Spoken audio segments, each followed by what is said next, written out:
UTS clips চ্যানেলে আপনাকে স্বাগত। শিখুন আর এনজয় করুন।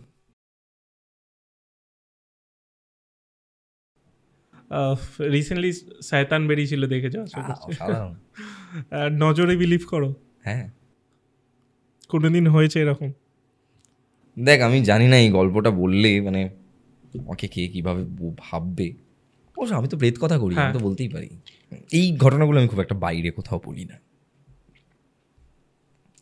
আমার একটা ট্রেট আছে, মানে আমাকে না মানে কেউ কিছু জিজ্ঞাসা না করলে আমি বলি না। এটা আমার একটা মানে আমি আগে বলতাম, এখন হয়ে গেছি এরকম, মানে এখন বেশি বলতে ভালো লাগে না। এই ঘটনাটা তার মধ্যে একটা। নজর বললি বলে মনে পড়লো, নজর শুধু মানুষের লাগে না, নজর ভূত প্রেত পিশাচেরও লাগে।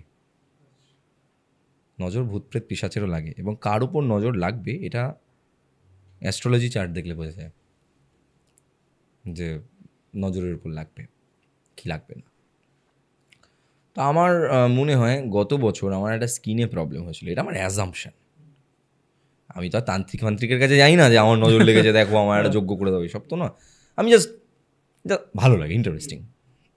আমি এক বান্ধবীর বাড়ি গেছিলাম বাটানগরে। সেই গ্রামটায় এমন অনেক বাড়ি ছিল যে বাড়িতে প্রচুর সুইসাইড হয়েছে, কোথাও মার্ডার হয়েছে, এবং গ্রামটা বেশ হন্টেড। রাত্রিবেলা গ্রামটা পুরো ফাঁকা হয়ে যায়। আমি বান্ধবীর বাড়িতে গেছি, থেকেছি। রাত্রিবেলা পার্টি হয়েছে। পার্টি হলে এগুলোর প্রভাব একটু বেড়ে যায়। আমি আর বেশি ওপেনলি খুলে বলছি না, জাস্ট পার্টি মানে লোকে বুঝে গেছে পার্টি হয়েছে। তো এগুলোর প্রভাব না বেড়ে যায়, কারণ তখন তুই খুব মানে যেটাকে বলে যে না পাক হয়ে যাওয়া, একটু অশুদ্ধ হয়ে রয়েছিস, আর এরা তো এগুলো একটু পছন্দ করে। রাত্রিবেলা আমার বান্ধবীর হাজব্যান্ড আমাকে বললো চলো তোমাকে তাহলে গ্রামটা দেখাই। বললাম চলো দেখা যাক। যে তুমি তো নাকি সব বুঝতে পারো, ভূত প্রেত নিয়ে সারাদিন এইসব চর্চা করো, কাজ করো, তুমি তো নাকি বুঝতে পারো কোথায় কি আছে, তুমি নাকি বলে দাও দেখলে। বললাম না না অমন কিছু না, কখনো মনে হলে কখনো ফিল হলে আমি বলে দিতে পারি। আর বড় অদ্ভুত ব্যাপার, মানে সেদিন রাত্রিবেলা আমি আমার ওই বান্ধবীর হাজব্যান্ডের সাথে বেরিয়ে, আমার সাথে আরেক বন্ধু ছিল, 2-3টে বাড়ির সামনে দিয়ে যাওয়ার সময় আমি বলেছিলাম যে এই বাড়িটাতে না কেউ গলায় দড়ি দিয়েছিল, এই বাড়িটাতে না কেউ আগুনে পুড়ে মারা গেছিলো এরকম বলেছে। ও খুব অবাক হয়ে গেছিলো, আরে তুমি কী করে বলে দিচ্ছ, সত্যি তো এখানে এরকম হয়েছিল। আমি বললাম যে দেখো এটা আমার মনে হয়েছে বলেছি, মানে এমন কিছু না যে আমি খুব মানে একদম কোনো স্পিরিচুয়াল পাওয়ার এসে আমাকে বলে দিয়েছে, ওরকম কিছু না, আমার মনে হয়েছে আমি বলেছি, লেগে গেছে। তো ওখান থেকে যেতে যেতে তারপর একটু মজা করছিলাম, একটা পুকুরের ধারে দাঁড়িয়েছিলাম, এই পুকুরটাতে তো অনেক বাচ্চা ছেলে ডুবে মরে গেছে। হ্যাঁ তুমি কী করে জানলে? আমি আন্দাজে ঢিলি মেরেছিলাম, যারা পুকুর থাকলে বাচ্চাটা ডুবে মরে যাবে, এটা নর্মাল গ্রামগঞ্জে। আমি বললাম যে এখানে তো এই গাছটায় তো আছে। হ্যাঁ গাছটার তলায় দাঁড়াতে লোকে ভয় পায়, হ্যাঁ এইসব। কিছু হবে না, চাপ নেই, যদি কিছু থাকেও আমি আছি, কোনো চাপ নেই। মানে যা হয় আর কি, বন্ধু বান্ধবদের মধ্যে যেমন হয় আর কি, রোয়াব নিচ্ছে, প্রেত কথা করি আমি, ঠিক আছে, একটা বড় ব্যাপার আছে, ঠিক আছে, এবার রোয়াব আর কি। কিন্তু আমার কেন জানি না মনে হয় জানিস তো ওটা ঠিক হয়নি। ডোন্ট চ্যালেঞ্জ দেম, এটা খুব ইম্পর্ট্যান্ট একটা কথা, তাদেরকে চ্যালেঞ্জ করো না। আমি সেদিন ফেরার পর পরদিন সকালে যখন গাড়ি নিয়ে বেরোচ্ছি, আমি দেখছি আমার গালে না গুড়ি গুড়ি কী সব উঠেছে। হ্যাঁ কী উঠেছে? বাড়ি গেছি, বাড়িতে যাওয়ার সাথে সাথে আমার গোটা মুখটা না ফুলে গেছে। ছবি আছে, আমি তোকে ছবিটা পাঠাবো, তুই পারলে দেখাতে পারিস। মুখটা চটের বস্তার মতো হয়ে গেছে, চট, চোখগুলো না ভিতরে ঢুকে গেছে। আমি ভয়ে, একটা ক্যামেরার সামনের মানুষ আমি, আমার কাছে ফেস অনেক বড় ব্যাপার, ভয়ে মানে আমি বলে বোঝাতে পারবো না what I felt that day.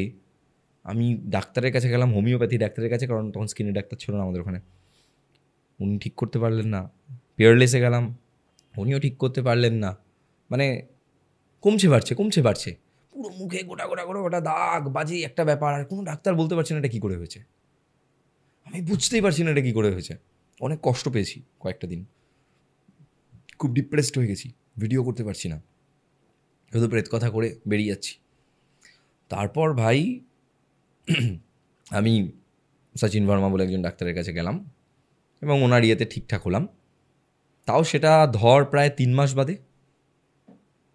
Motivational video বন্ধ বলছিলি না, এই 3টে মাস ছিল প্রথম, আগের 3-4 মাস একটুখানি মানসিকভাবে আমি একটু ছিলাম, করিনি। এই 3-4 মাস আমার বেরিয়ে গেছিলো এই স্কিনের চক্করে, ভিডিও বানাতে পারিনি কোনো। এবং তুই আমার ত্রিপুরার ভ্লগ দেখলে তুই দেখতে পাবি আমার মুখটা ফোলা ফোলা, তখন একটু কমেছিল। তারপর আমার এক বন্ধু অ্যাস্ট্রোলজার, তার সাথে দেখা হয়, আলাপ হয়, খুব ভালো অ্যাস্ট্রোলজার সে। ও আমাকে বলে যে তোমার না এরকম সময় একটা নজর লাগার যোগ চলছিল ভূত প্রেতের। না কী হয় নজর লাগলে? বলছে শরীর খারাপ হবে। বললাম হ্যাঁ আমার তো হয়েছিল। বলছে তুমি কোথাও গেছিলে এমন? বললাম হ্যাঁ আমি না এরকম এরকম জায়গায় গেছি, এই ঘটনা ঘটেছে। বলছে দেখো হতে পারে তোমার না ওখান থেকে নজর লেগেছে। এবার এটা কতটা ঠিক কতটা ভুল আমি জানি না, আমাকে আমার বন্ধু অ্যাস্ট্রোলজির অ্যাসপেক্ট থেকে বলেছে, হতে পারে সেটা রাইট, আবার হতে পারে কোনো রকম নর্মাল কারণে আমার স্কিনের প্রবলেম হয়েছিল। আমি 1 লাখ টাকার উপর খরচা করেছি স্কিনের পিছনে, তাও ঠিক হয়নি। 1 লাখ টাকা খরচা করে ঠিক হয়েছে। ও তার করে মানে ঠিক আমার হয়েছে, আচ্ছা। ফিজিক্যাল লস এবং ফিনান্সিয়াল লস Loss। দুটো একসাথে হয়েছে ওই একটা ঘটনার জন্য। তুই বল কি বলবি এটাকে?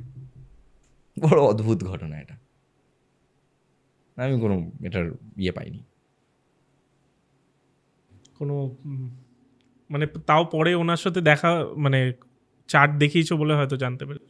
ও তো আমার এখন খুব ক্লোজ বন্ধু, এখন তো মানে আমি ওর থেকে শিখেও গেছি কিছু কিছু, আমি তো চার্ট আচ্ছা। দেখতেও শিখে গেছি এখন আচ্ছা, ওর থেকে। মানে অ্যাস্ট্রোলজার থাকলে এটা একটু হেল্প হয়, হ্যাঁ ও আমার খুব ভালো বন্ধু, মানে অ্যাস্ট্রোলজার হিসেবে আমার সাথে মেশে না। নর্মাল।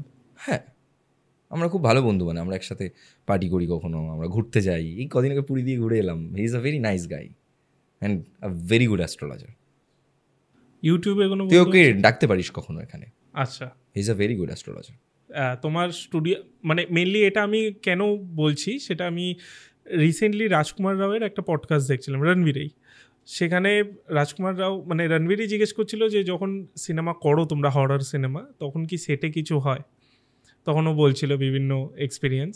তো সেটা তোমাকে জিজ্ঞেস করছি, যেহেতু তুমি এত বছর ধরে এত পডকাস্ট প্লাস প্রেত কথা করেছো, তোমার সেটে কি কোনোদিনও কিছু হয়েছে? না আমার সেটা কিছু হয়নি কখন। বা কাউকে এনেছো তার মানে বুঝতে পারছো সে প্রবলেমে পড়ছে বা আমার problem সেটে রয়েছে? ওরকম কেউ আসলেও তার কোনো এনার্জি কাজ করে না, কারণ আমার সেটে এমনই কিছু পাওয়ার্স আছে যেটা কোনো খারাপ মানুষ ঢুকতেই পারবে না, থাকতেই পারবে না বেশিক্ষণ।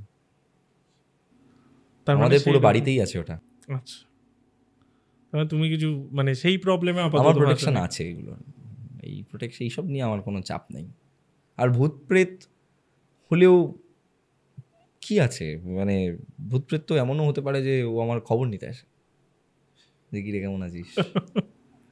আমার একবার খুব শরীর খারাপ ছিল, তো রাত্রিবেলা হঠাৎ করে আমি দরজা খুলেছিলাম, একটা পচা গন্ধ পেয়েছিলাম, পচা গন্ধ, যে গন্ধটা আসার কথা নয়। আমার খুব মনে হয়েছিল যে হয়তো কিছু এসছে, কারণ প্রেত কথায় বহু শুনেছি পচা গন্ধ অ্যাকচুয়ালি এই ধরনের জিনিসকে ইন্ডিকেট করে।